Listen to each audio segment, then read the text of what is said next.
So, morning. Um, this morning I was thinking about learning types, and I was wondering how learning types may be employed to help healing.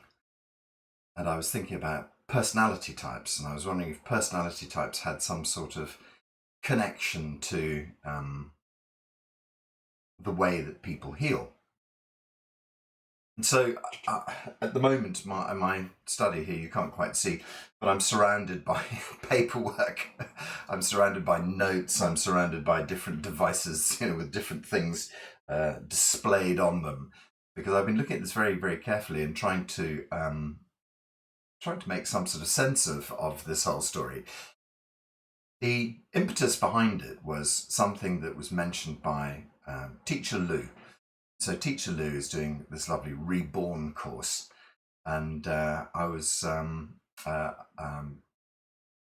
thinking about a comment that he'd made, and I was very fortunate because I had to listen to part of it while I was driving down the motorway coming back from Scotland, and I don't think it's ever a good idea to be meditating at 80 miles an hour on a motorway, and so perhaps I wasn't paying as much attention as I possibly could, and I certainly wasn't in a position to be taking notes.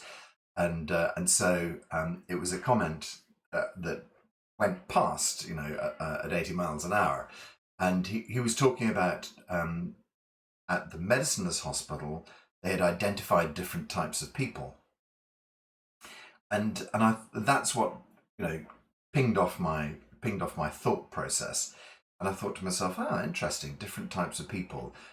And, clearly at the Medicines Hospital, they had identified that there were,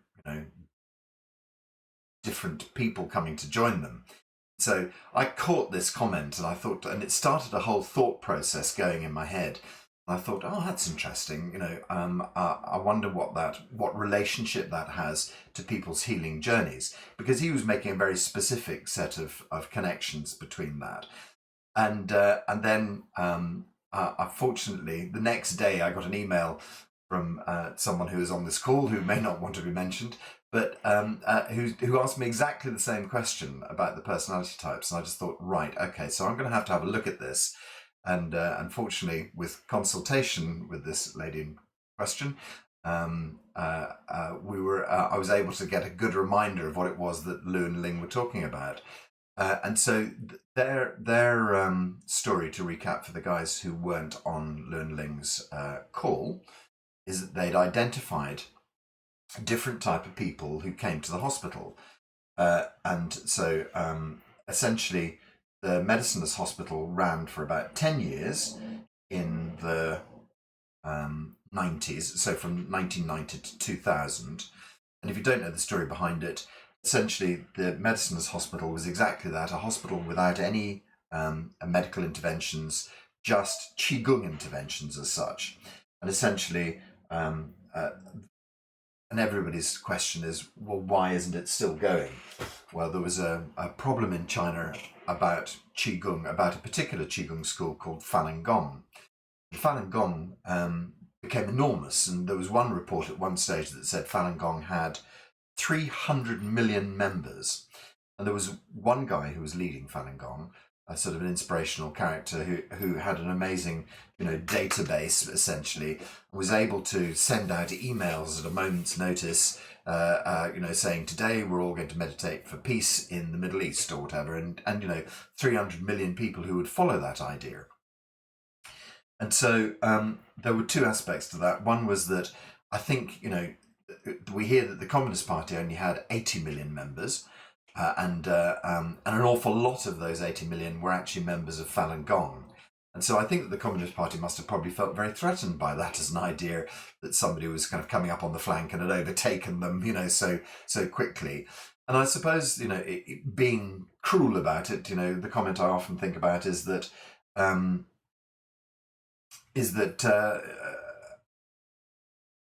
essentially an outbreak of peace, it doesn't feel like the way a sort of a warring state like China is headed. They seem to be well, I don't want to do them down because, China is doing some extraordinary things.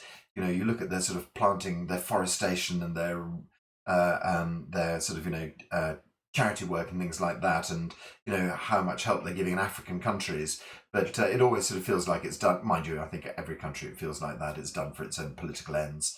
But also, it feels that China is part of the sort of the nuclear race and so forth. That on one hand you look at good things, and on the other hand you look at scary things. And of course, it feels like that there's always some sort of side to everything. And anyway, we get to this sort of situation where it feels like the communist government have decided that Falun Gong is a very dangerous organisation to their existence. And so they weren't able to shut Falun Gong down. There was an incident that was reported was in when things start to go wrong for you in China, the China newspapers start to publish stories against you, as it were.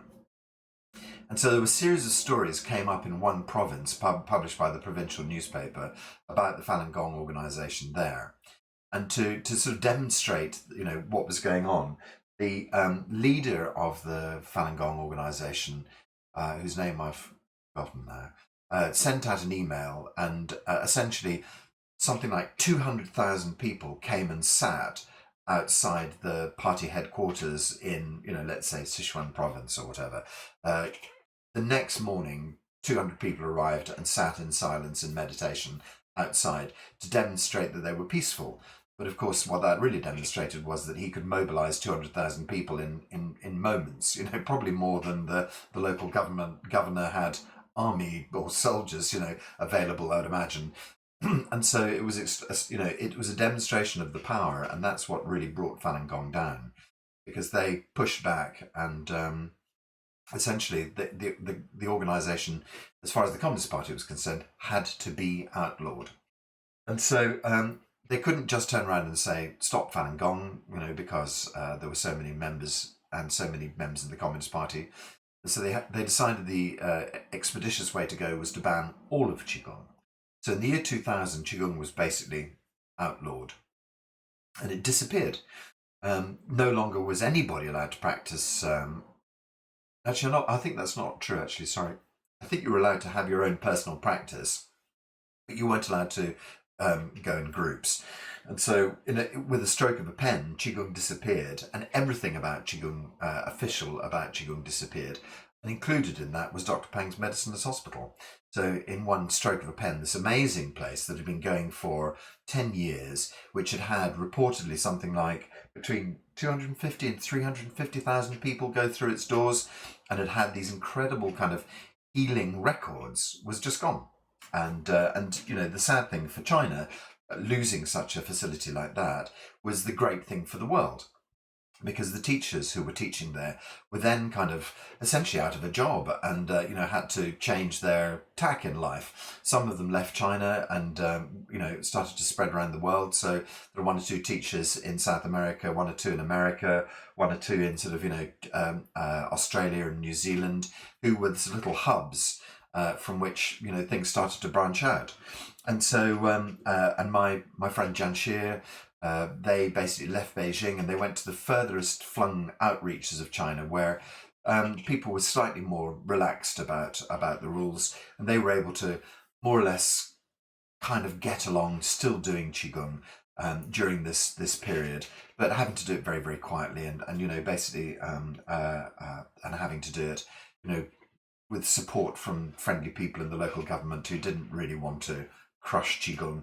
So one or two little outposts in China managed to kind of continue on a very quiet basis. So the upshot of this was that when I returned back to China in 2014, I think it was, we had to go on a Tai Chi trip. We weren't supposed to do any Qigong.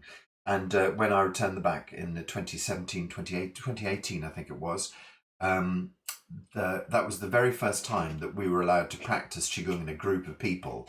And there was 125 of us in the park, and it was the first time anybody had ever done that. And it was quite a forward thing. And I think it was done on our behalf, a very brave move, which I think the teachers had taken. They'd sort of thought to themselves, right, okay, so we've got some Western people here. who are filming, and I think we can take, I think we'll be all right. And that was the first time there was a public display in that particular province of Qigong. And I have no idea if it was reported, if we were reported, if it was, but obviously nothing seems to have come of it. So fingers crossed. And it was exactly the same stage that Dr. Pang was being released. So for the 17 years, from 2000 to 2017, he was essentially under house arrest.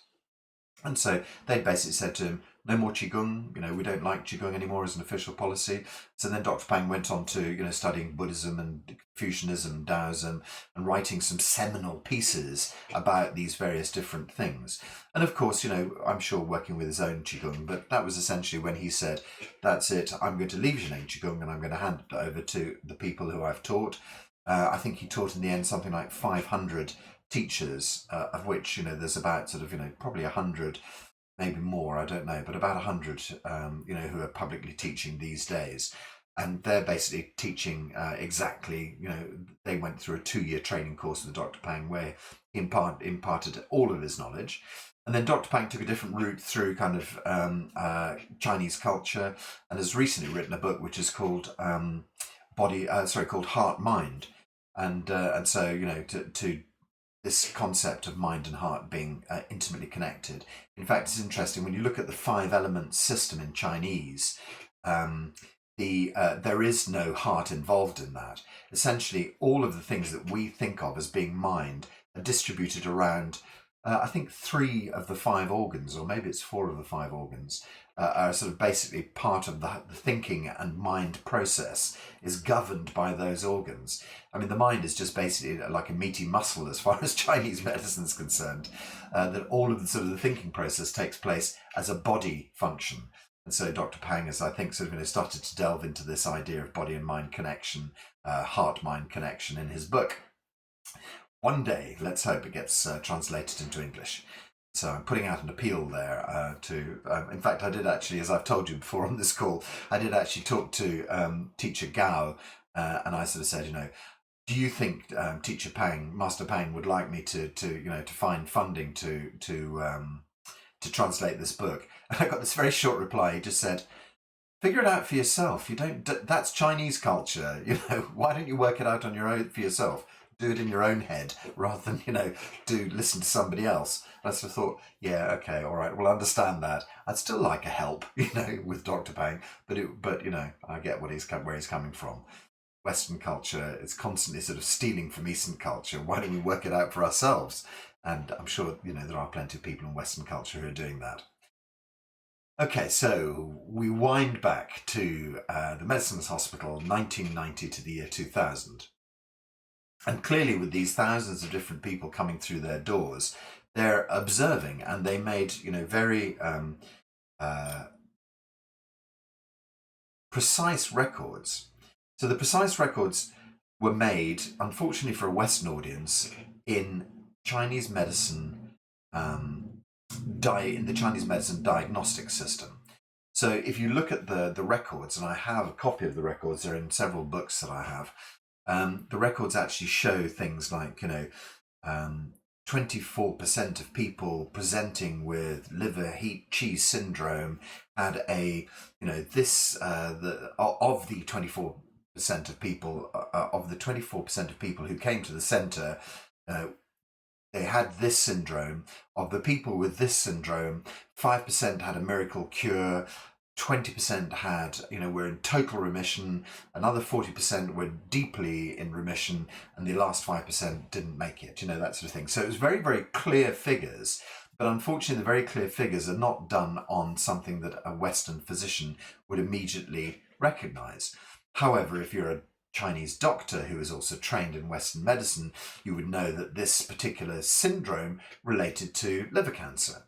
So, with a little bit of simple translation, you could then see that people presenting, so the overall figures they always talk about, I always get them wrong, but I'll give you the sort of, is roughly what I stated, that 5% of people had an instant miracle cure.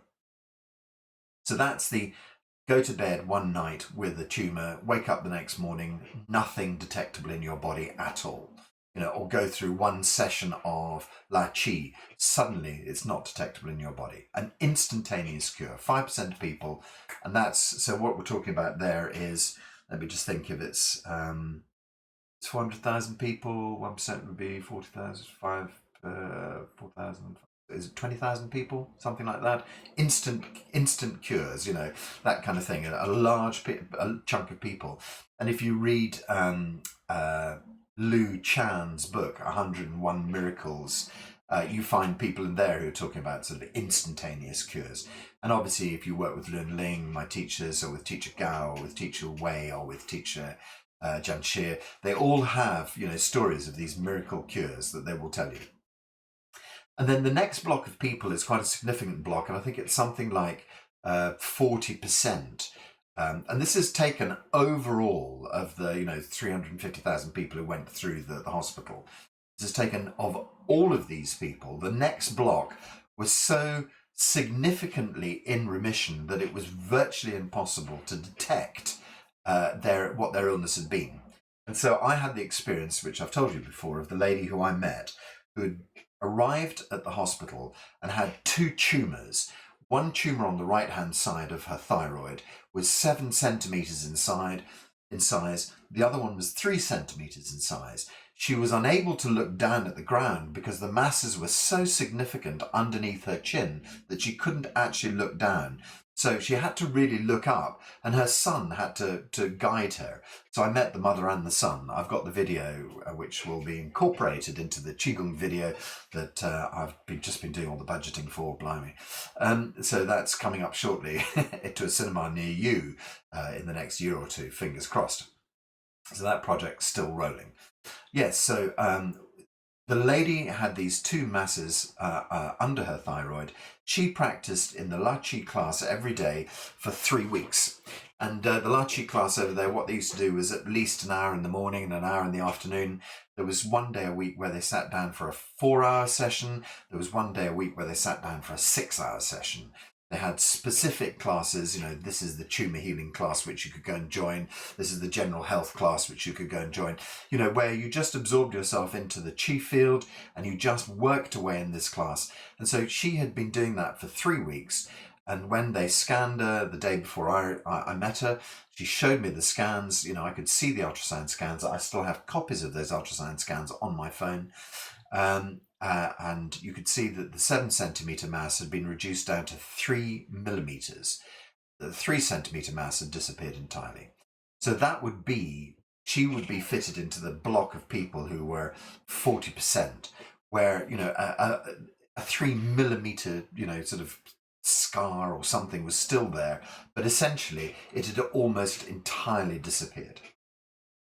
The next block of people were deeply in remission, so they had had their masses reduced or whatever their illnesses reduced, so that their lives could go back to completely normal, and they were functioning back to, before they'd been ill, that kind of thing.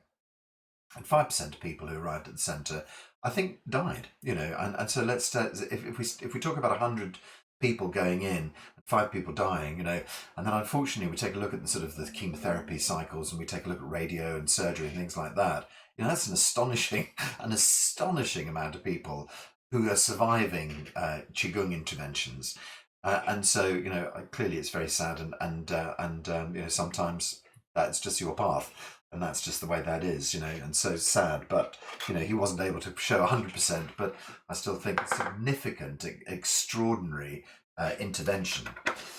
So, so the Medicines Hospital. So in this process, they had a science department as well.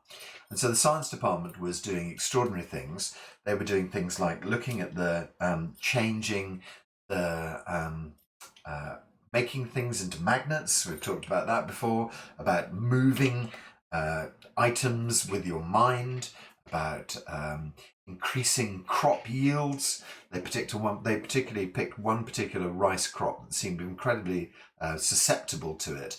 And they were able to, what happened was that I think they, that before they planted the seeds, they spent, several hours giving qi to the seeds, and then I think they went round the fields, sort of once or twice during the sort of the crop's growth, and emitted qi into the field or whatever, and they found that there was one particularly susceptible type of rice where they could increase the yield year on year by 41.8% or something like that. So it's almost doubling the yield to the field next to it, which wasn't, the same, which hadn't had the Qi treatment. Imagine that, that we can actually take, the world's wheat population and double it overnight just by doing qigong. You'd have to have your Zhejiang qigong farmers. We could all get employed to just wander around fields all day, just giving qi to people. How amazing qi to potatoes! How incredible! What fun would that be? A nice way to live your life. As a qi inducer or something like that, and you have to think of a new term. So we have our crop yields being increased, and then they had the sort of structural metals and structural concrete, sort of definitely sort of communist China sort of thing, where we're working on building bridges and skyscrapers, and that they could show that in metal they could increase the tensile strength of metal by 30%. They could increase the tensile strength of concrete by 30%. Astonishing, really. So you could actually see the effects of qi in materials. And then, of course, they went into studying people as well. So who was coming along and who was getting the healings? And thank you very much, caller, for refreshing my memory on this, because when you work with Teacher Lou, sometimes you get these astonishing lists which seem to go on forever, and they never seem to end, and you're never quite sure what's the beginning and what's the end, and did you miss a point and things like that. And so I'm just going to refer to my notes as well about our different qi types, or our different people types. And so he mentioned, first of all, about farmers. And so we had, these farmers who were coming along to the hospital, and essentially the farmer is the code word for people who haven't had a chance to have much of an education. They've been working on the land all of their lives, and so the question is, what would make a farmer come along? And certainly agrochemicals are something that we look at that becomes a problem. If you're working with agrochemicals all of your life, the chances are you're building up large amounts of toxicity. And so it immediately put me in mind of my wife's father, who was a farmer as well, who never drank anything at all in his life, but he died of cirrhosis of the liver. And cirrhosis of the liver we always put down to drinking, but actually it's about complexity of chemicals in the liver. And if you're constantly touching, working, breathing with chemicals, you're talking about a lifestyle that's going to become too toxic for your body. And so I think that the farmers who were coming through were of two different sort of types, two different categories. There would be people who, or maybe even three different categories, who would fall into this kind of idea of farmer. You can literally work yourself to death, and it's very less common in our Western world these days. Even when you look at sort of people who are kindly digging holes in our road, to fix whatever lies beneath, those guys are seldom, you seldom see them with a pick or a shovel. But when I was a boy, goodness me, we're now going back into the annals of history. When I was a boy, people who worked on roads had picks and shovels. They worked physically. Guys who in recent memory were miners, were working with picks and shovels all day long. This kind of thing. But of course, mining and road work seem to have disappeared from the Western world. And I'm sure that there are plenty of people in China who are still struggling with the same illnesses. But we're talking about the sort of industrial problems that people used to have. And that would have been very prominent in the 70s, 80s and 90s in China. Work yourself to death is the kind of the trademark. But also there's the kind of poison yourself to death or be poisoned to death by industry is another kind of fitting that would come under the level of farmer. It's just a sort of a broad brushstroke for worker, I suppose. And then, and I think that, the indication there is that very few of those people who would have been put under the heading of, farmer or worker would have been taken there because of psychological issues.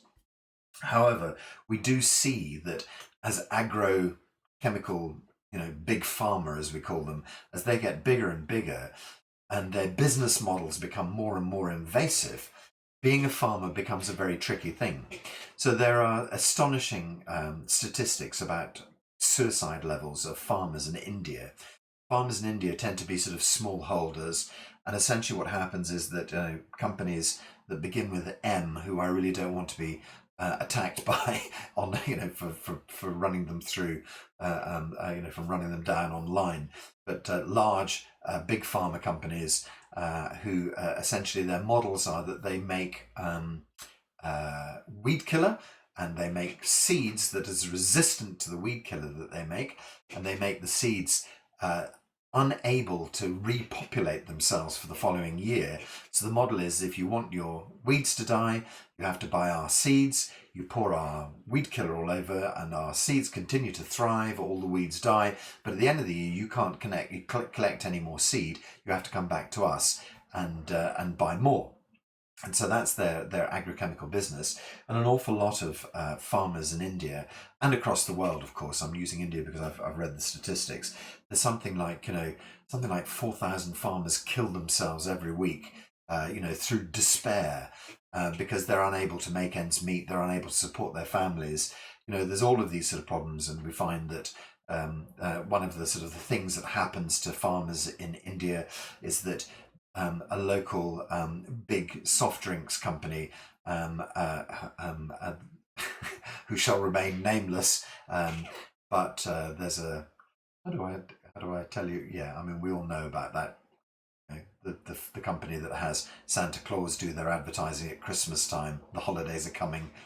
That company, big drinks company, turns up on your doorstep in India. They start to suck all of the water out of the ground and bottle it into purified water and put it into fizzy drinks, and then they sell the water back to you while you're sitting there on your farm with no water left anymore because the water table has disappeared. And so there are the sort of big businesses in India which are basically destroying farmers' lives, and the farmers have nothing left to do except kill themselves. They don't know how to carry on. They can't take on these big businesses, and so the point I'm making here is that there is also a sort of a class of hard worker who would also have emotional problems to bring as well. But the kind of category of this kind of hard working person who has illness, it was essentially seen as being less likely to be emotional illness, much more likely to be physical or chemical illness.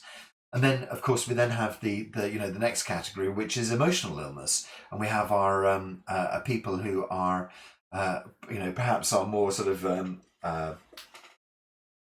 perhaps who are more educated and who have more of first world problems, as in mortgages, as in work problems, as in work stress, and of course they are another bracket entirely as well.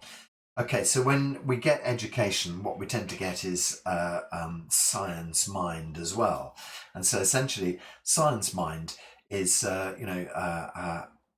a problem in itself, because now you can think much more deeply about what's going wrong with your life. You have, many more problems because you've kind of got yourself into an education system. You've then started to think about, you've then started to realize that, life is more complex, there's more to it, you then put yourself into more stressful situations because you would like to have a better life, you'd like to have more abundance in your life, you see other people, you're able to access the outside world, and so your average farmer perhaps in China during the 90s wasn't so au fait with the comforts that you might have. But there were plenty of kind of office workers who were beginning to see the world outside, beginning to try to keep up with the Yangs or keep up with the Yips, down the road, keeping up with the Joneses over here. Clearly, you smash that joke to pieces. I should just let it run. And so they have this kind of science mind, and as soon as you have to start having the new layer of complexity, we have the new layer of problems that come along with that. We have deeper emotional problems. And I'm not saying that farmers can't have emotions, but you get the idea. It's the delineation between the sort of simple mind and between the complex mind. They then went further and started to dig in more into other types of mind. And there were people who were sensitive is essentially the word that Lou uses.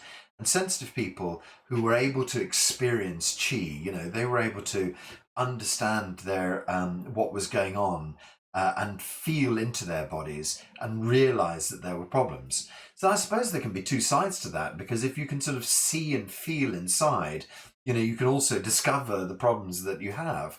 And so some people, it would have been a blessing as well as a curse, I suppose. And you have your, so the people who are more aware of what's going on. And I suppose, perhaps even hypochondria might kind of fall into that bracket as I sort of think about it. I don't want to say hypochondriacs, but some people genuinely are very, very sensitive and constantly thinking about their problems, their illnesses. And another bracket they use is people with emotional problems. And so they had people who were coming along who were, generally traumatized, who had been traumatized by life on an emotional basis. And so all of these have little overlaps, and all of them kind of like, plug into each other, but they were sort of, drawing delineations between different kind of types of people. Were you someone who was emotionally disturbed, who, had trauma and things like that? Were you someone who had come to your understanding of it so deeply by looking, by being worried by science, seeing, reading articles about what can go wrong, and then Googling your own illnesses, people who were practicing chi all the time and starting to discover that they had, chi blockages. And so the sort of the chi one is quite an interesting one, because there's a practice in Qigong which is called the microcosmic orbit. And the idea is that you draw chi from your tailbone up your spine, all the way up across the top of your head to your third eye. And then you draw the chi down through your tongue, through your throat, down the center line of the body, down between your legs, back to your tailbone. It's called the microcosmic orbit. And essentially in Taoism, the idea is that you practice microcosmic orbit to such a degree with your breath, moving this chi around your body, gathering and filling the reservoirs of chi, that they have this thing which they call birth of the immortal fetus. And essentially the birth of the immortal fetus takes place, and essentially this is, you becoming an enlightened being, you becoming what I'm looking for? Someone immortal. That's right. Sorry, it's there in the title, immortal. And so, but there are schools, there are people who teach how to do this, and it can be very dangerous if done the wrong way. And in China, there were actually hospital wards dedicated to Qigong practitioners whose Qi had deviated and they had driven themselves insane by using this process. And I don't think many people came back from it. So, I think that, if I have no idea how many people successfully passed through the gate and moved on to enlightenment and immortality, but there were certainly people who didn't make it and who ended up, quite literally insane. And so I think that, this is when we're talking about chi deviations and people who had sort of, chi problems. There were people who had been working with their chi for a long time and had created illness in themselves by doing these extreme practices. I often wonder about Wim Hof. If you've ever gone onto the internet, you'll find this guy called Wim Hof, and he teaches these very extreme breathing techniques that I think he found from Tibetan Buddhism. And, it's kind of like the very, very sharp end of the kind of, he's sort of saying, if you do these extreme breathing techniques and plunge yourself into freezing cold water, that, you can bring about total immunity and things like that. Yeah, I wonder about that. I think there's inherent dangers in anything that has the word extreme attached to it. Okay, so Lou had dug into these ideas of different types of people they saw coming through the hospital. So my research work then made me think, what about personality types? Are there different personality types that respond better to different methods of healing? So, and what might those different methods be? So, and included in this, and I'm afraid we're not going to get to any great ta-da moments at the end of this. My thought processes also looked into different learning types. So the question was there a learning type that would work better in different ways? So I started off and I started looking at Meyers-Briggs. And if any of you have ever been assessed by a work organisation as to a Meyers-Briggs type test, you'll know that it comes out with 16 different personality types, Meyers-Briggs indicators. And for those people on the podcast, I'm now holding up a large sheaf of notes which tells you all about the different personality types, including ISFJ, introvert, sensing with feeling. ESFP, extroverted sensing with feeling. ENTJ, extroverted thinking with intuition. Things like that. And so these extraordinary tests, which eventually put you into boxes, and then start to break down what kind of a person you are, and will you work well in this organization, and etc., etc. And so the interest that I had with that was to see if and where we start getting these names from Myers-Briggs, that you're an inspector or a protector, a composer, a healer, a performer, a champion, a field marshal, a crafter, etc., etc. And that starts to allow you to pigeonhole the kind of people that you're getting into your organisation. And so I had a little look at that and thought, okay, does this make any sense to me? And I understand, the problem that I find with Myers-Briggs is that it tends to be used entirely in a corporate setting, which is not who we are or where we are on our healing journey. We're not trying to pigeonhole you into, but it has some relevance, I felt. So we're looking at what kind of a personality are you? So the next thing I dug into was something called merril-reid. The merril-reid tests broke you down into 4 types of people. Time to pick up next wodge of paper and look at merril-reid. Let me see if I've got the right piece of paper. No.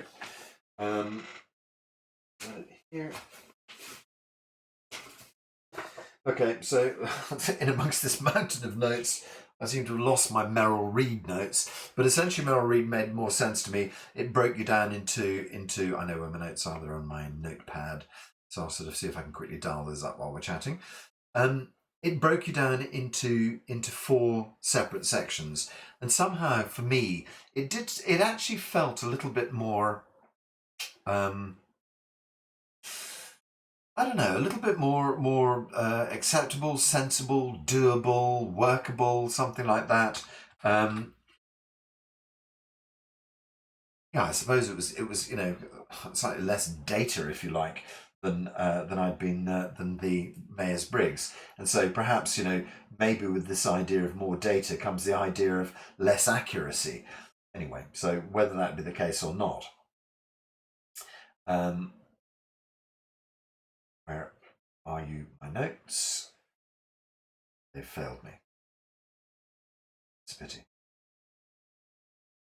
I'll have one last dig into my notes to see if they're heading recent pages.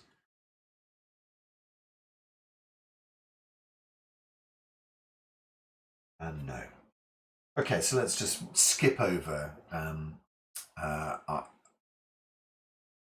Myers-Briggs. And I think maybe I might do a little bit more looking into Myers-Briggs in due course. But it seemed to have some sort of relevance for me, I suppose. It seemed to make some sort of sense to me. Okay, but the next thing I thought about was, what about learning styles? Because Lu and Ling have talked an awful lot about designing the correct information to make your healing journey work. I was thinking to myself, okay, so learning styles, and I know that there are very different types of learners. When we do our teacher training course, we talk a lot about the different sort of learning types. Whether you're a kinesthetic learner, do you touch by, are you better if somebody demonstrates to you how you do it? Is it better for you to read it from a book? Is it better for you to watch a video? Do you prefer to listen to a podcast? What is the sort of the best learning type for you? And so I thought to myself, it would be useful for people to start to understand their own personality types, and it would be useful for people to start to understand their own learning types. And so if you understand your personality type and you understand your learning type, perhaps you can understand how better to design the information for you. So if I say to you, person A, for example, I happen to know that they have a very science mind. And I say, okay, statistically speaking, 75% of people who use this particular style of Qigong are able to heal this particular illness. On paper, it shows quite clearly that, doing step 1 and 2 in this way and step 3 in this way, that you will bring about a healing result. Clearly, that's going to appeal to someone who is of a science mind. So, but if you're someone who has been brought up in a very, let's just say for shorthand, the hippie setting, and your belief structure is that there are angels who are going to guide you to a healing, 75% of blah is going to mean nothing to you at all. It's going to be of no use to you at all. But on the other hand, if I say to you, design an idea where your archangel is, coming down and cutting the bonds and allowing you to, heal instantaneously, that's going to make an awful lot of sense to you. But the guy with the science mind is going to look and turn around and say, Archangel, what on earth are you talking about? So then I tried to pull together the ideas of learning styles and personality styles. And here's another piece of research work that I dug into. And it was interesting that essentially we discovered that there are, 8 different personality types, and you can almost equate those to 8 different learning styles. So extroverts, and they correlated to active learning styles, introverts to reflective learning styles. People who are sensing, and there is a sensing kind of learning style, sensing learners tend to learn facts and be patient with details. They tend to be more practical and careful. So there was a sort of sensing kind of people who say, I notice and I feel and I remember, and the sensing learning style seemed to relate to them. Intuitive learners and intuitive personality types, thinking personality types and verbal learners, they seem to pair together. Feeling types and visual learners, judging types, sequential learners, perceiving types, and global learners. And what they did was that they took these personality types and they matched them as best they could against the learning styles. And they then tried to test this hypothesis to see if it worked. And in fact, the answer is it didn't really work. They set the benchmark at being about 50%. What they basically found was that there were 2 real standouts that really did kind of seem to correlate. That was, if you had an introverted personality type, it seemed to predict that you had reflective learning styles. So for introverted people, and to recap on how those people sound, I take time to reflect so that I have a clear idea of what I'll be doing and when I decide to act. I often prefer doing things alone or with 1 or 2 people I feel comfortable with. So those were the introverted people, and that the reflective learning types seem to suit them very well. Reflective learners prefer to think about it quietly first. Reflective learners prefer to work alone. So there was a very deep correlation between that kind of person, that kind of learning style. And on the other side of it, the extrovert type of personality predicted an active learning style. And so an extroverted person was, I like getting my energy from active involvement in events. I often understand a problem better when I can talk out loud about it and hear what others have to say. And their learning style, active learners tend to retain and understand information best by doing something active with it, discussing or applying it, or explaining it to others. Okay, so there's two sort of, really large differentiated groups there.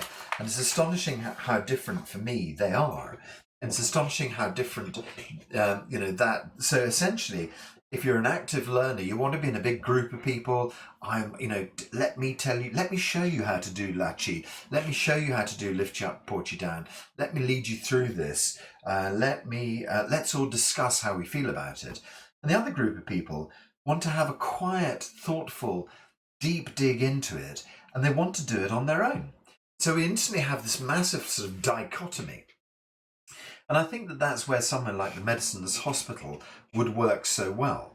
Because, from my stories that I've heard about it, from what I've heard people tell about it, is that there were, it was a large set of buildings spread across it was a campus. Think about a university. And essentially you could wander around and join into the groups. I'm sure it wasn't quite as ad hoc as this, but you could wander around and join into groups. You'd know where you could find in a group doing this. You could find a group out in the courtyard over there who'd be doing lift you up, port you down at 9 o'clock in the morning. But you knew that if you went at 11 o'clock, you'd find a group who were doing lachi very quietly on their own, for relief of tumours, something like that. And so you could pick and choose and design your own healing journey. And this is what I'm kind of suggesting is that, and I'm afraid I don't have any, as I say, vast conclusions to draw from this. But what I'm really saying here is that before I come to any large conclusion about it, I want to just go through one other set of points which I wanted to make you aware of.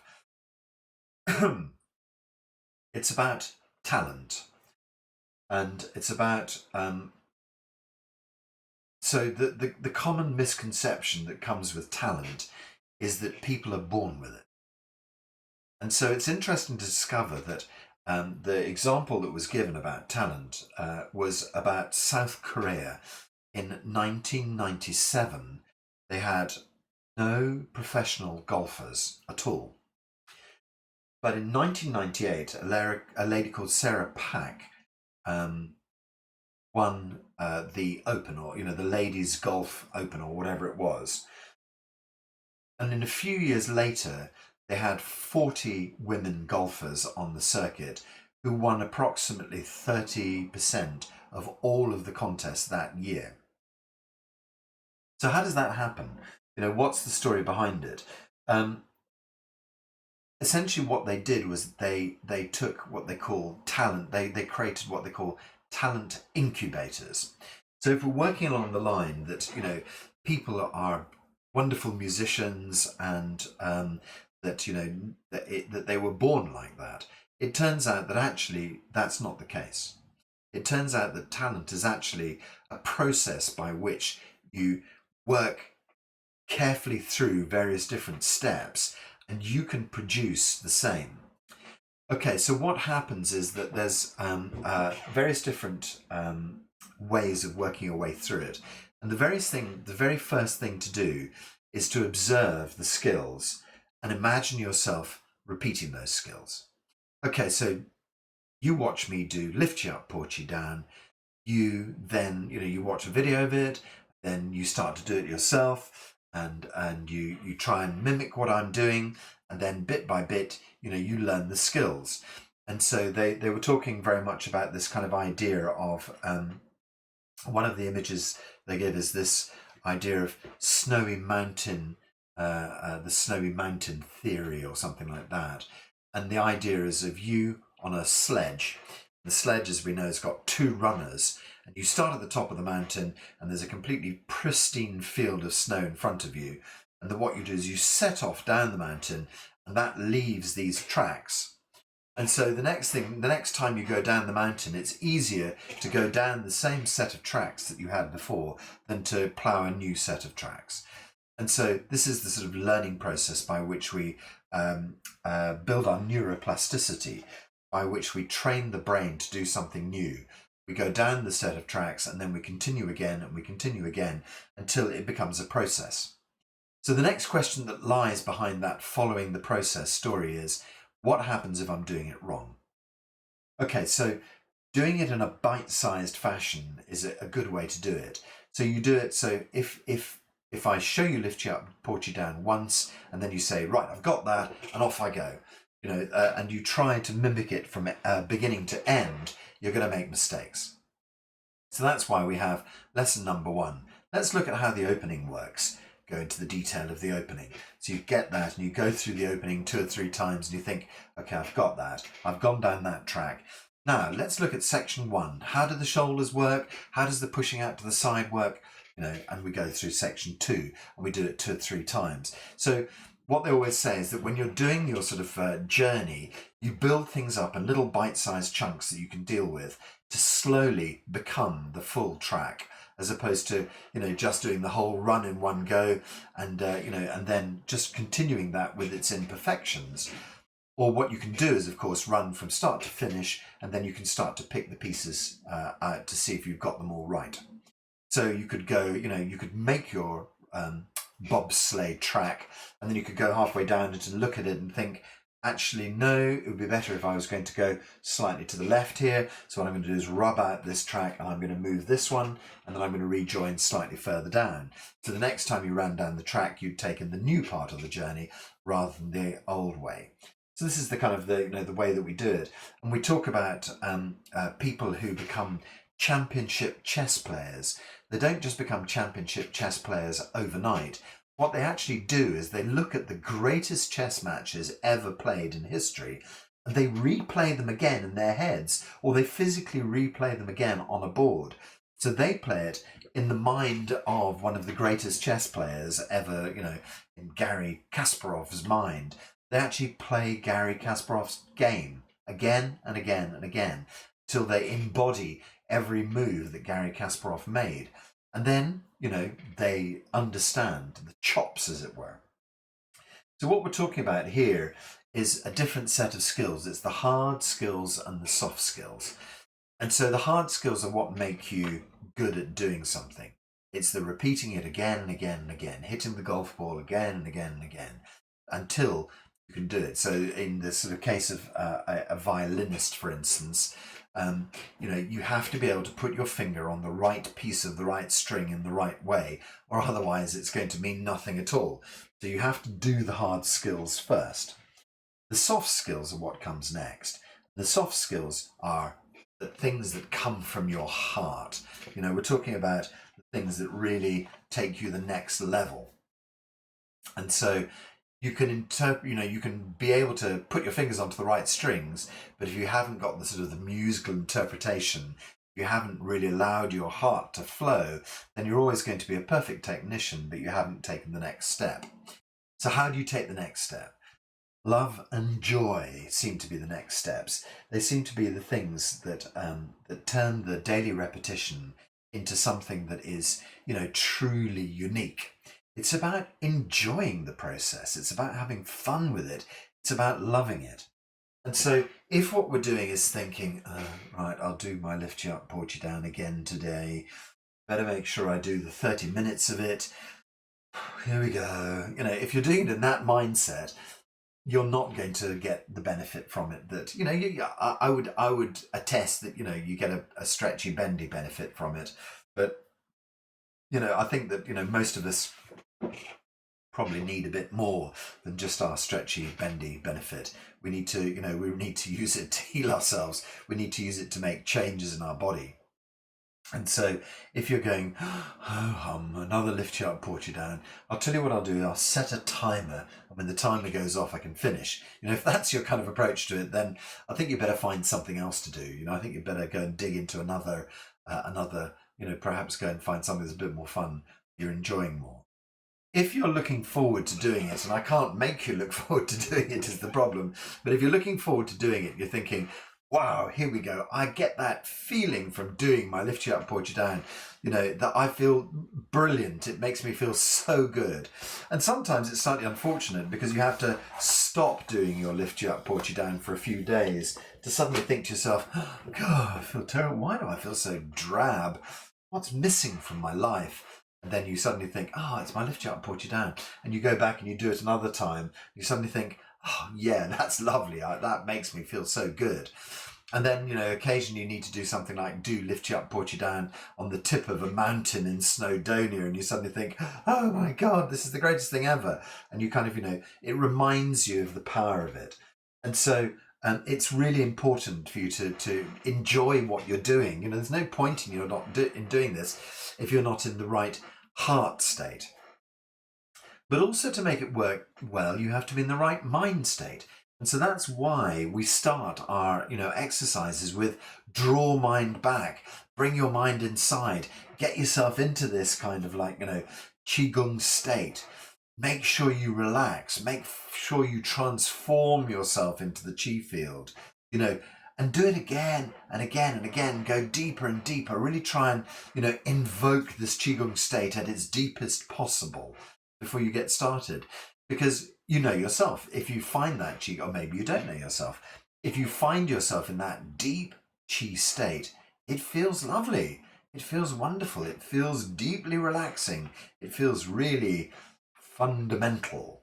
And so if you're in that open and receptive state, and so open is such a key word in Zhineng Qigong. It's open yourself. If you're feeling open body, but also open mind and receptive to the idea that you can bring about healing, then that's going to, happen. It's going to happen. You can do it. Okay, so there's a few other points as well to note that to master your skill, it's a great thing to show other people, teach other people. By teaching other people, it really helps you to learn yourself. You see it in other people's eyes, you learn it from other people's questions. So if we're working with La Qi, I think that you should all show a member of your family, a colleague, a friend, La Qi as well. Just say, we've been working through this exercise. Can I show it to you? And then talk to other people about it and see how they feel about it and answer their questions about it. Don't feel you don't know enough. And if you ever end up in a situation where you think, oh, damn, I don't know that, you've got a teacher who will always help you answer that question. So you have no problem from that perspective. You can always come back to me and say, I'll tell you what, a friend of mine asked this really interesting question when I was trying to show them La Qi. Can you, give me a bit of guidance on this? Because I will. I'm here to support you. And no, you don't have to go through the Three Monkeys teacher training course to show somebody La Qi, because it is the simplest exercise on earth. And you can teach someone in 5 minutes, and you know yourself how powerful it is. Have no hesitation. Okay, so teach people. And the other thing that's interesting about it is that there's a whole theory that says that you need a minimum of 8 weeks of intensive practice to really, really embody something. So that is why apparently the Bolshoi Ballet has an 8-week training course as their kind of like, first introduction to ballet. It's apparently why the US Navy SEALs have an 8-week introduction course. 8 weeks, 2 months, before you're really, really hacking this thing, before you're really getting into it. And so, don't think to yourself, oh my God, I'm not doing this right. I'm not getting the feeling, I'm not getting there. It can take you a minimum of 8 weeks to really, really start to embody something. And so we're now with Lu and Ling, we've been doing their course for 8 weeks. And, so we're only just starting to get there with the information they've given. So do not lose heart with your practice. Keep going. It's fine. You'll get there. And I don't think that, and I think that 8 weeks is probably a good figure for people who already arrived with a massive amount of training. I don't think you turn up on the Navy SEALs course, sort of 20 pounds overweight, a bit knackered, smoking and drinking, and turn up and go, yeah, 8 weeks? Yeah, I'm sure you'll be able to fix me in 8 weeks. They take one look at you and go, take a hike. I think you have to turn up at your 8-week Navy SEALs training course fit as a butcher's dog already, and same with the Bolshoi Ballet. If you're sort of carrying a few extra pounds and your favourite food is meat pie, I don't think they're going to start you on the Bolshoi Ballet course. I think you already have to be twiglet thin and be able to stand on your points before they'll take you. So 8 weeks is a good idea. It's a good kind of starting point, but let's be easy on ourselves. So don't think that you just instantly can crash through these things. Give yourself time. And so we have the complexities involved in becoming an expert at these things. The other thing that's recommended is practice in short bursts. Don't try and smash it all down in one go. Have fun while you're doing it. Do it in small bursts. Reward yourself, for heaven's sakes. Think to yourself, I really enjoy doing my lachi, but if I get to 40 minutes of it, I tend to feel a bit like I'm fed up with it. There's no point in pushing yourself through that. Why not think to yourself, right, today what I'm going to do is 40 minutes of lachi, and then I'm going to take myself out for a walk, and I might allow myself a sugar-free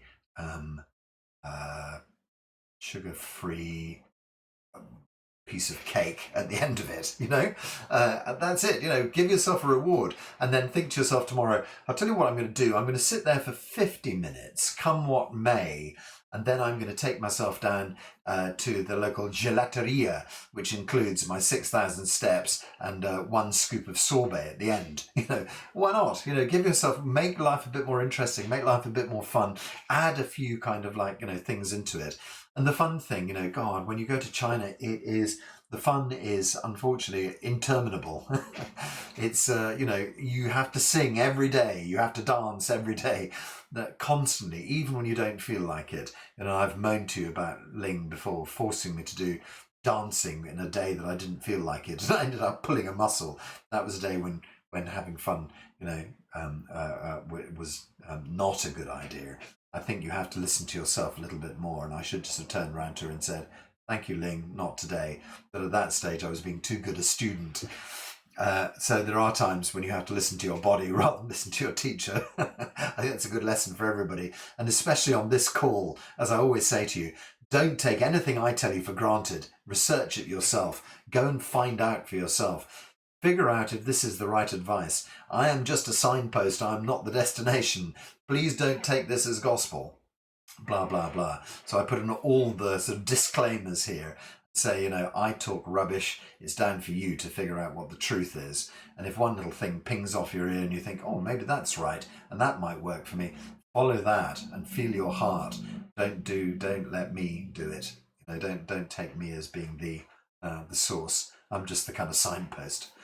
Very good. Okay, so practice in short bursts. Enjoy yourself. Make it fun. Give yourself treats. And work. Be persistent with it. Give yourself enough time to feel that you're going to do this. Also, have a little think about your learning styles. Perhaps go online and take one of these learning. I have now subscribed to so many merril-reid, meyers-briggs, insight. Design site. I've forgotten. That it's that I've got emails filling my inbox up with companies asking me if they could do my training. If they could train my company. Clearly, my company is me. The answer is no. So I'm having to unsubscribe furiously. But you can go online and you can take their Myers-Briggs tests and find out what your personality type is. But also cross-reference that with this sort of learning idea. I think that maybe the takeaway from today is this little piece about personality styles against learning styles. Perhaps, would you put yourself in as an introverted personality or as an extroverted personality? And then Myers-Briggs, really just gives you a very simple four-way split, and you can easily see whether you fit the introverted or extroverted style. And then when you look at that, you then see if you've got the reflective learning type or the active learning type. And so I think that's probably the takeaway from this call.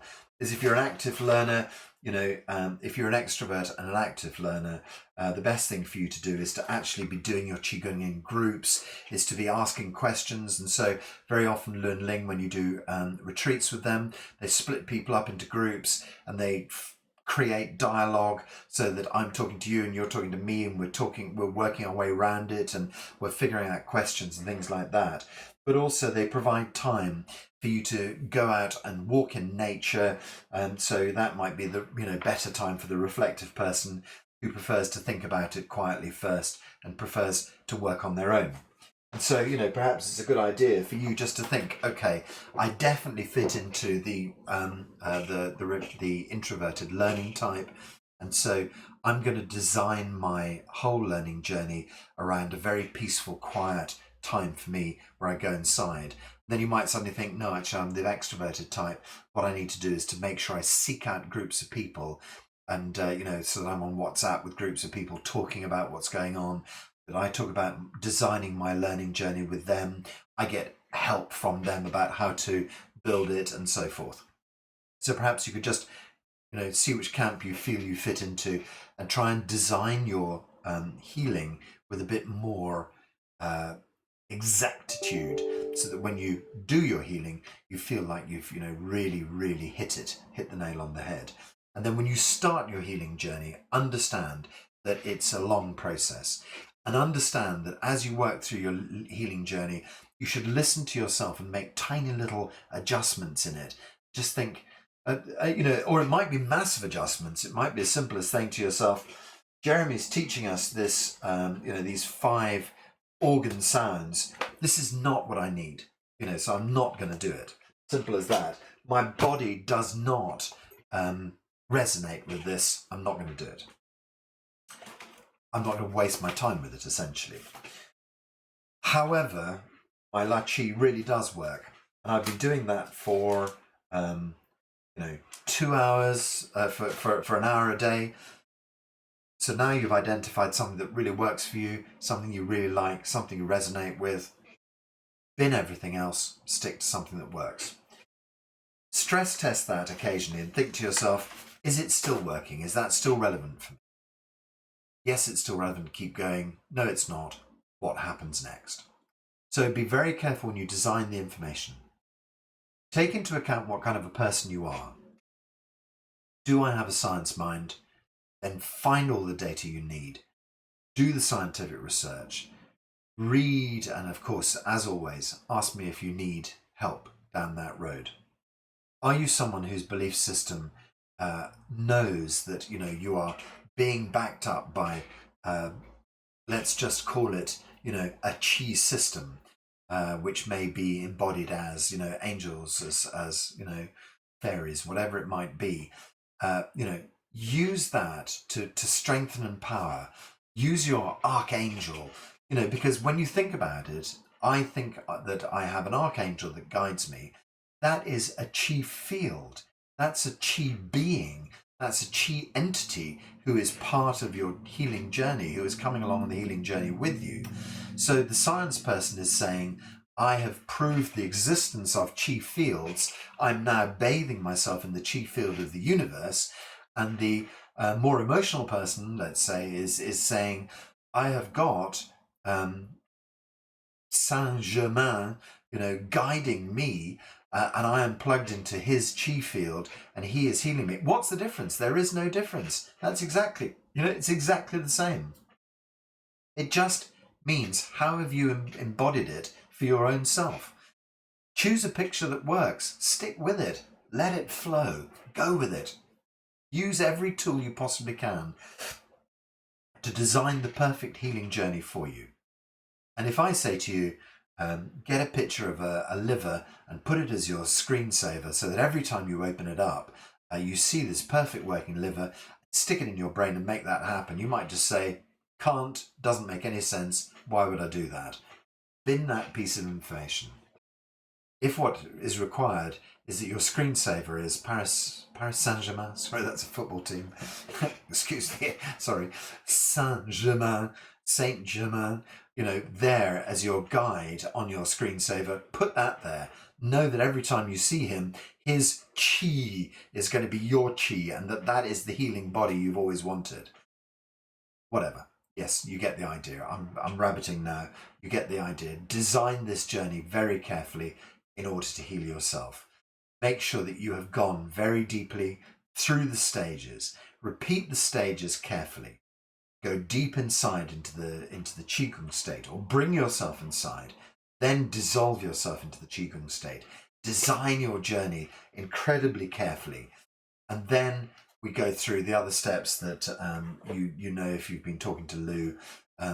Fix the information deeply inside, and then allow yourself to open and transform all of these illnesses. And then eventually, when you're starting to bring all the chi back inside, transform the way it lands inside you, as it were, and then transform it into the brand new you, then close your chi field. Finish. This is what our teacher Lou calls the technology of gathering chi. I'm so sorry I've gone rabbiting on, and who knows if that was of any use to anybody. But it just, I shall. Perhaps I'll do some further work into it. Perhaps you'll see it turn up another time in a different guise. Let us just leap into the 5 organ sounds, possibly for the last time. I don't know. I think maybe that's... Yep, perhaps it's time to move on to something else. Let's see. Next week, join me on this call next week to find out what happens next. It feels like La Chi has suggested itself to me, and perhaps we should just go back to doing some more La Chi next week. But let's just recap on our 5 organ sounds one more time. You've seen them, half a dozen times now, and so we're working through, starting with our spleen. We're doing gang, fu, gong. So first breath is gang, fu, and then you pause. You say gong.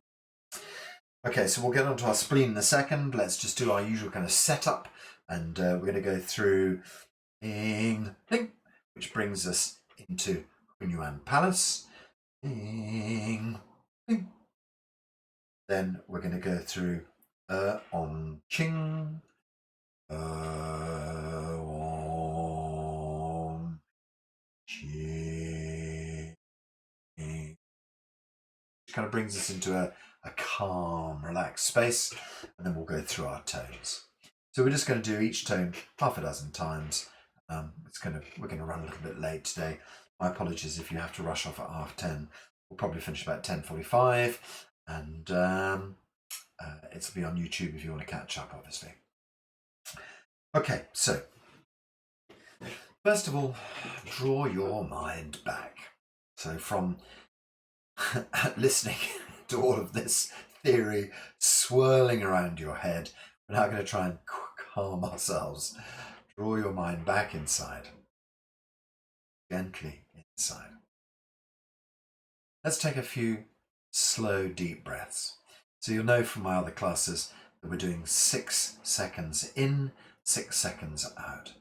Take a long, slow, deep breath in.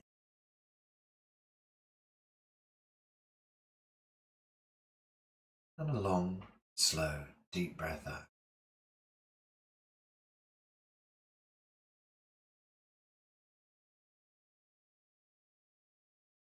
In.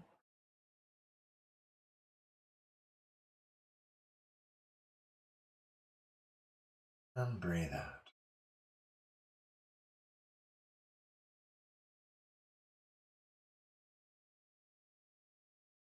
In.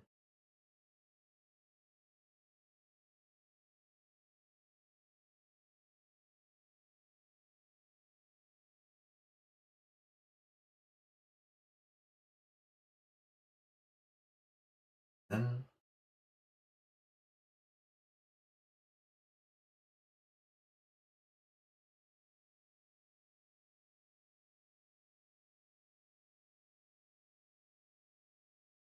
Gentle, soft breath.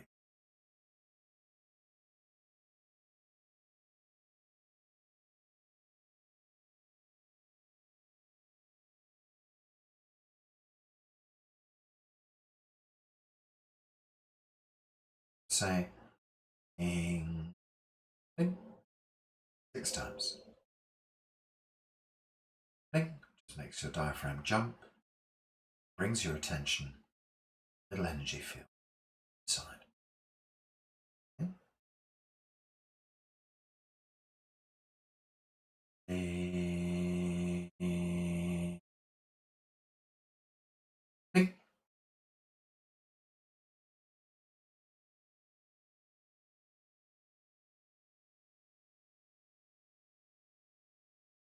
ing,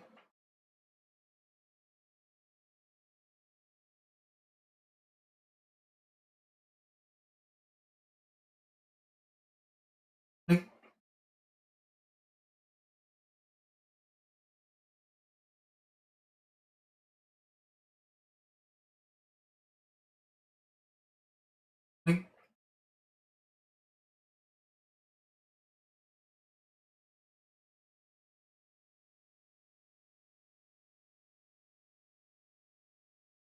ing.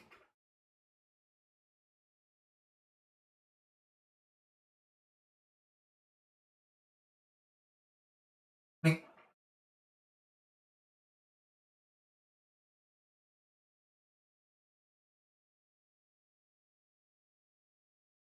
Ing.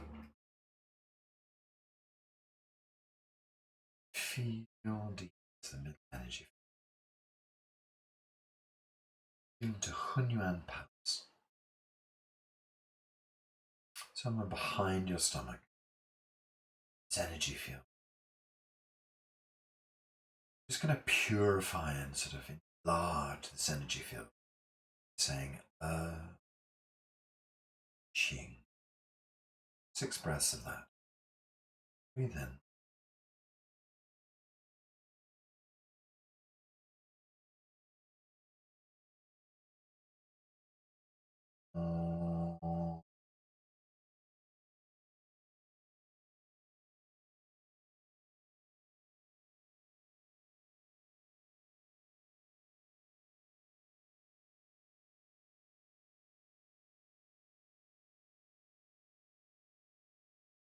Sensation developing in the center of your chest.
Okay, for the last time.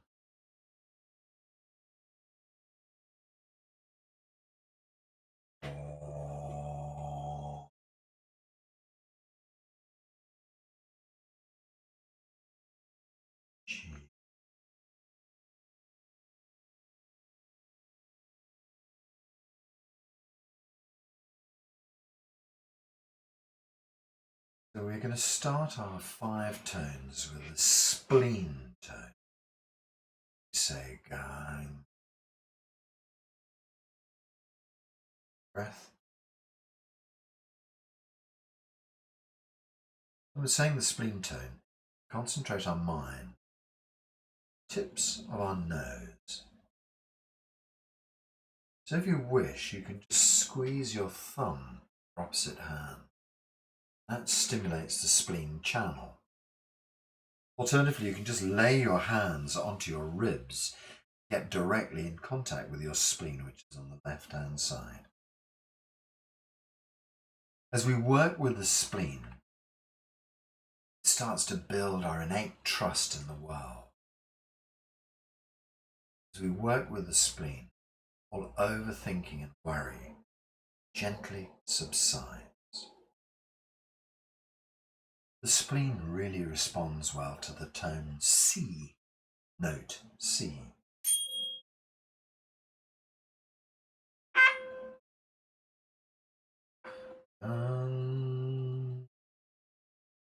Maybe lower.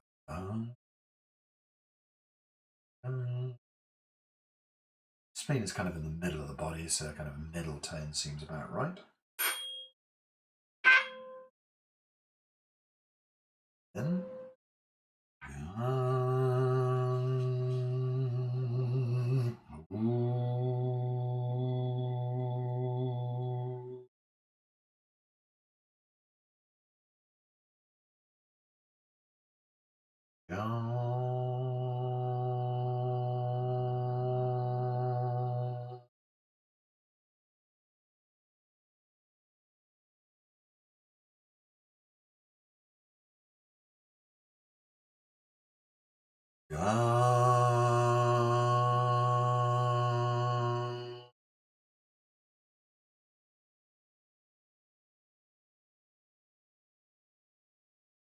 second breath.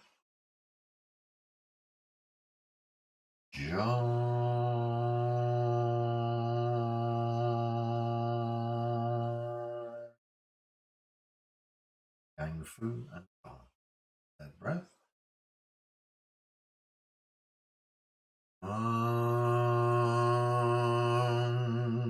Fu.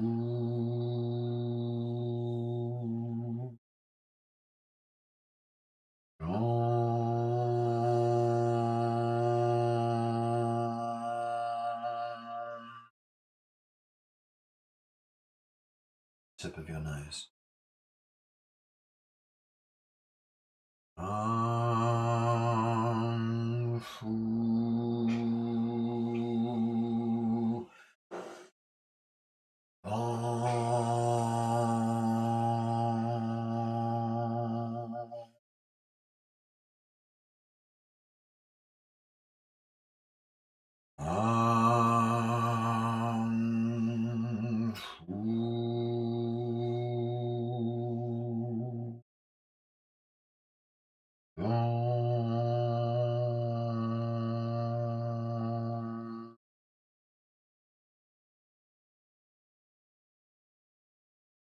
Holding the spleen, massaging the spleen, holding tight on the thumb, whatever you feel.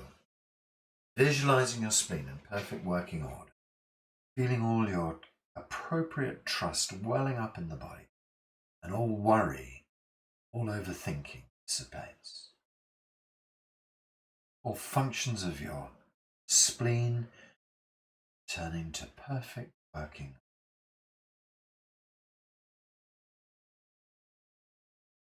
So we started with spleen because this time of year, UK is September, August, September. It's called late summer.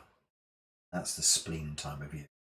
So we move on to, so that's where I chose to start. But in this order, we're working through the support cycle. And so we're going to move on to liver next. So liver responds to the note E. Juling, juling. Better lower for liver, I think. Juling. So the liver tone, we start off spitting out the word two. A whole breath. Two. And as you spit two, you feel the liver bouncing, jumping. And then juling.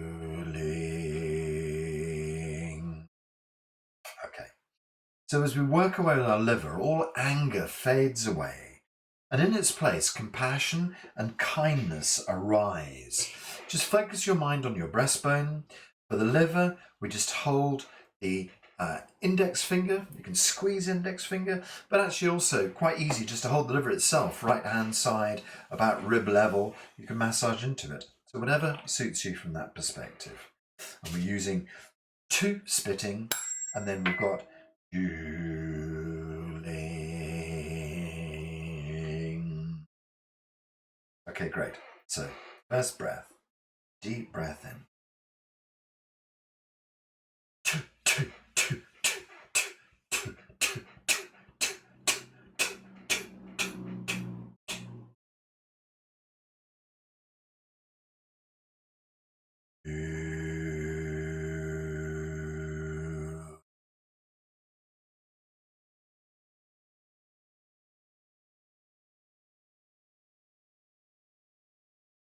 Anger dissipating.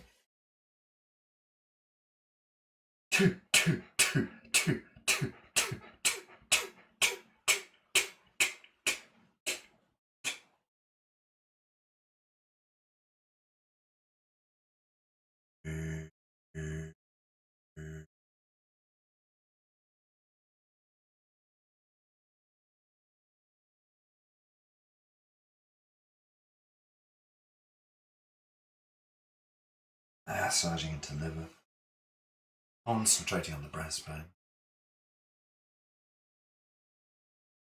and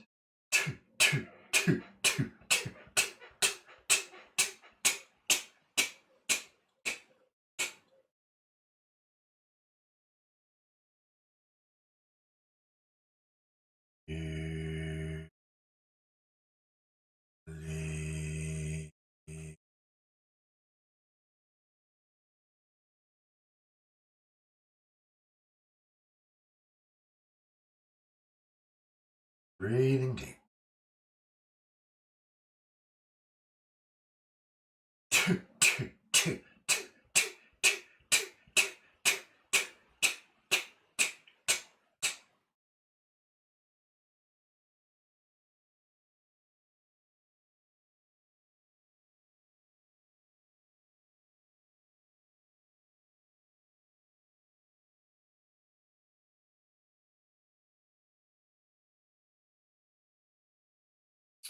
One more breath.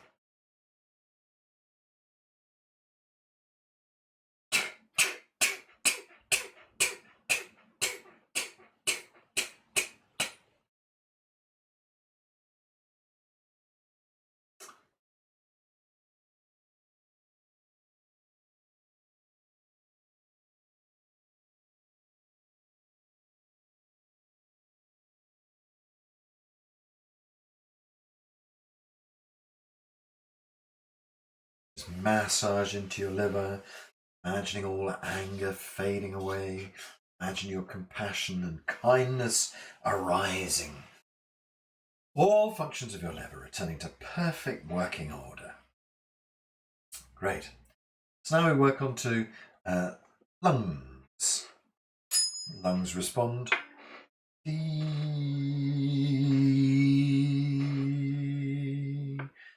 Sang.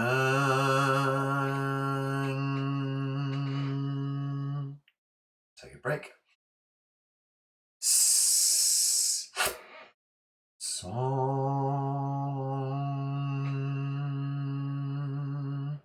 So this middle tone, which relates to the chi aspect of your body, hiss out and suck in.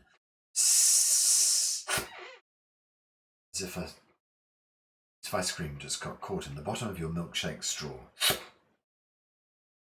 Song. Sang. Song. As you work with it, your honesty and integrity arises. Anxiety, sadness, sorrow, shame, guilt, and grief fade away. So just imagine your spine when you're working with this from the top downwards. And then we can have our hands on our lungs, massaging up into our lungs right up here if you want. Or you can hold your ring finger, perhaps easier. Or just have your hands in front, whatever seems to suit. Okay, great. So let's take a nice deep breath in. So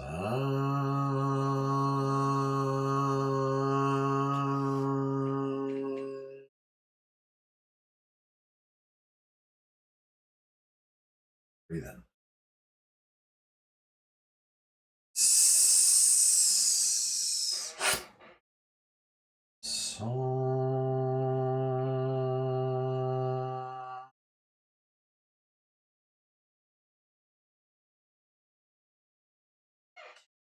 Give your spine from top down. Breathe in.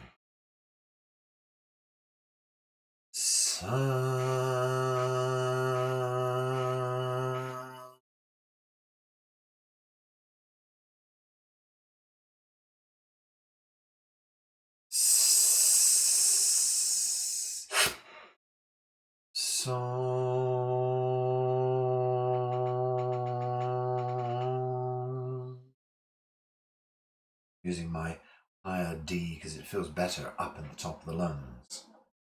Breathe in.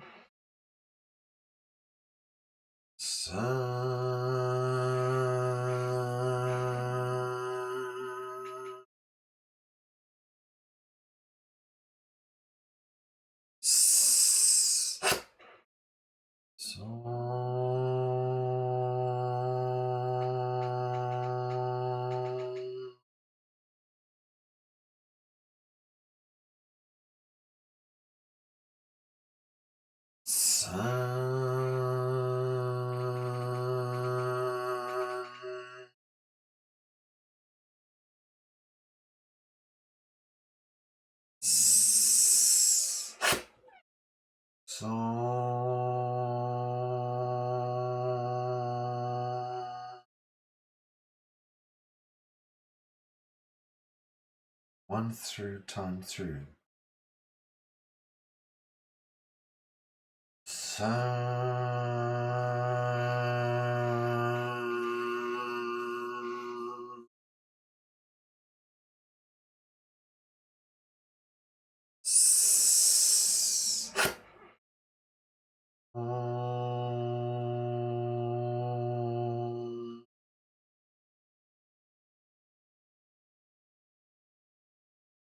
Holding the lungs or massaging the lungs, feeling your honesty and your integrity rising from your body.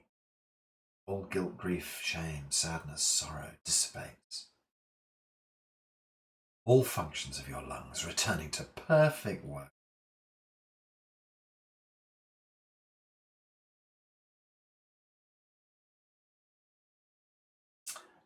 Heart. Heart is 3 separate tones. Shin, shi, and shin, xiang. Heart responds to a G. So we'll shin, yang. I'll make the third heart tone soft and gentle. We're always very delicate. Just focus a little bit on your chin when you're working with your heart. Focus to there. That brings focus to your heart. Giddiness, instability, overjoy, disappearing, dissipating. Unconditional love, openness, happiness, thrive. Okay, let's work our way through this.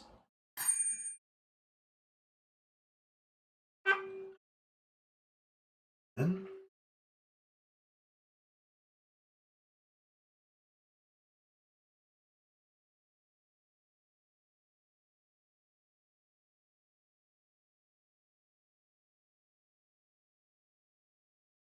And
Yeah.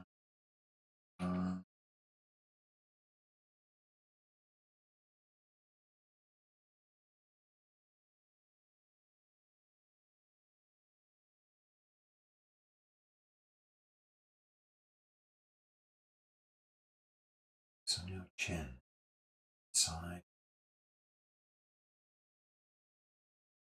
chin.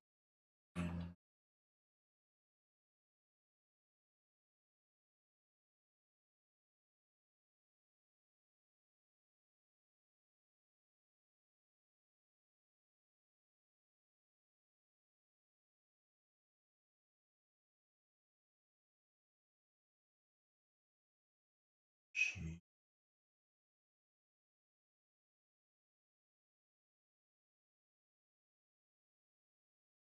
Last time, the heart tone.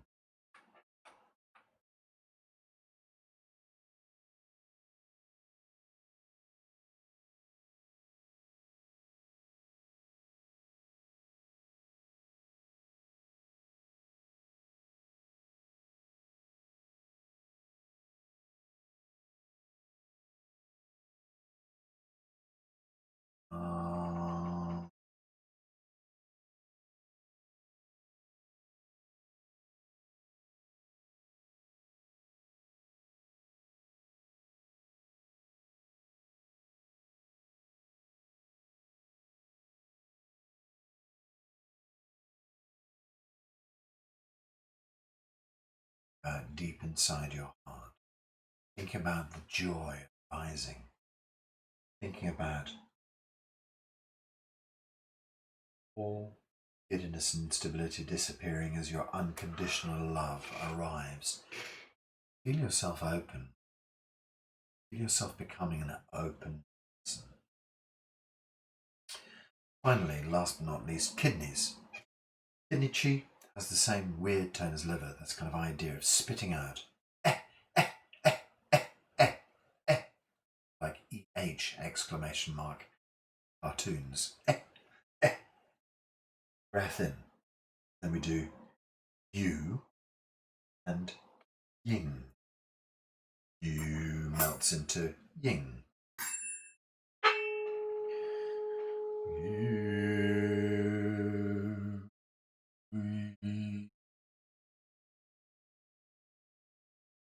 Kidneys respond well to an A. And ying. So we're concentrating on the back of the head area. You can hold the little finger if you wish to connect with the kidneys. Or of course you could put your hands directly on your kidneys around the back, holding the kidneys, sitting against the kidneys perhaps. Or around the front and just massaging, imagining going all the way through to the kidneys to you. So when we work with our kidneys, all fear dissolves. Wisdom arrives.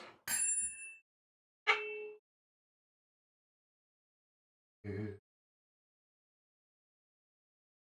Start our first tone. Breathe deep.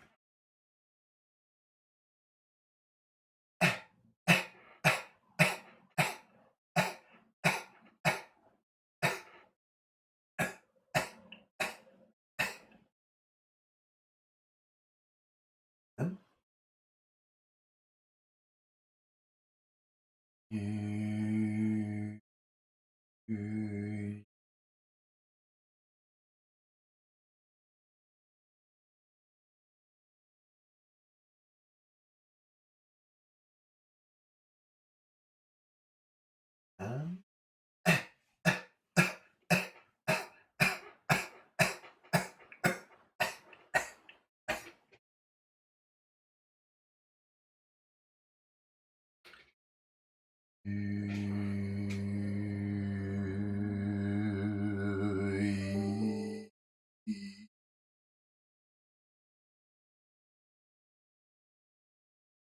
breathing deep.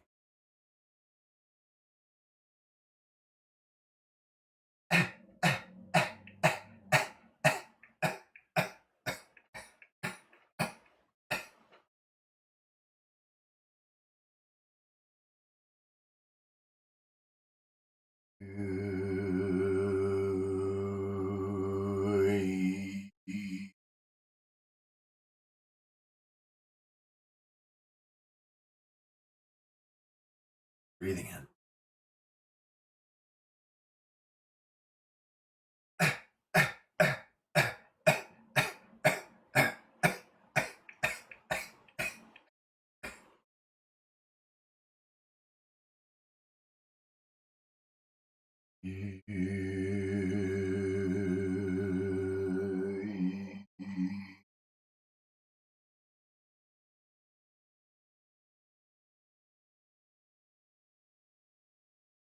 More to go.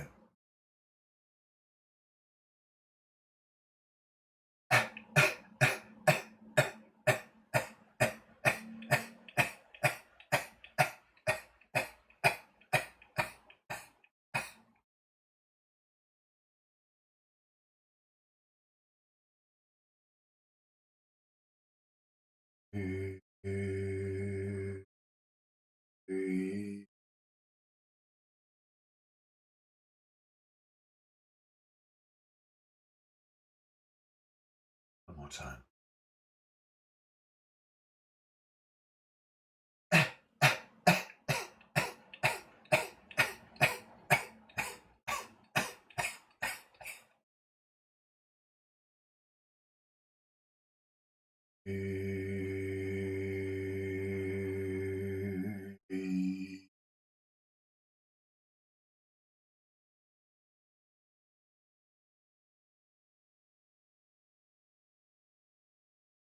Massaging gently into the kidney.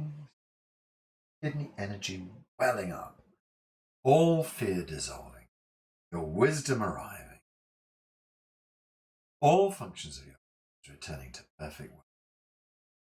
All functions normal. So now we're just going to use the word Qing to smooth out our Qi. Relax and expand all this amazing internal energy. So just Qing 6 times. Allow the Qi to swell inside.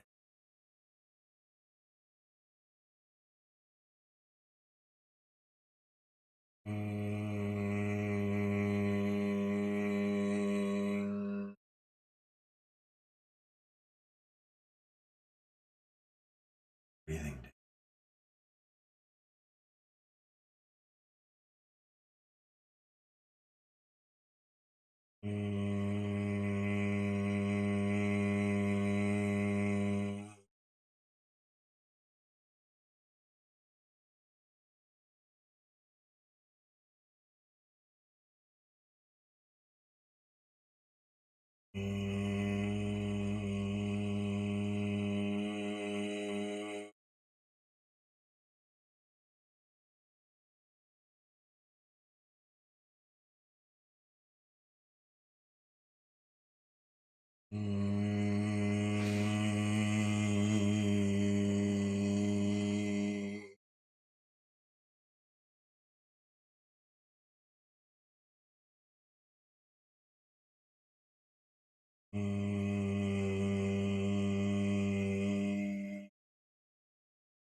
Deep inside your body, all the Qi merges and transfers, transforms into the Qi that you need. So you build up this amazing energy, transform it into the healing Qi that's required for you. Just circle hands round lower dantian. Just massage lower dantian. Feel the energy deep inside you. Massaging into lower dantian, holding the Qi deep inside. And then reverse your massage the other way. Block the Qi inside. Keep it, store it, hold it. This wonderful, amazing Qi. It's going to fix your problems, change your trajectory. Heal you now. All functions of your organs returning to perfect working order.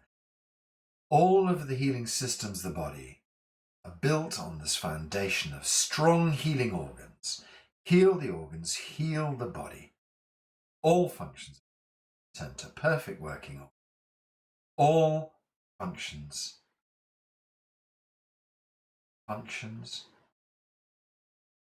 as you sit here just feel the best of health flowing through your body. You in the best possible position. Put a big smile on your face. Slowly open your eyes. Release hands. Move, shake, whatever you need to do.